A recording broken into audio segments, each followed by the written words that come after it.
ഗോതമ്പ് പൊടി, ചെറു ചൂടുവെള്ളം, ഉപ്പും കുറച്ച് എണ്ണയും ചേർത്ത് കുഴച്ച മാവ്.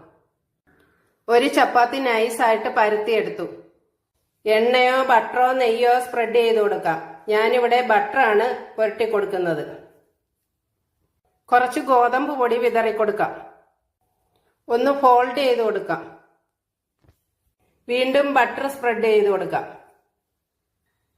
വീണ്ടും പൊടി വിതറി കൊടുക്കാം. വീണ്ടും ഫോൾഡ് ചെയ്യാം. പരത്തിയെടുക്കാം. പൊടിയിൽ മുക്കി പരത്തിയെടുത്തു. ചൂടായ തവയിലിട്ട് തിരിച്ചും മറിച്ചും ചുട്ടെടുക്കാം.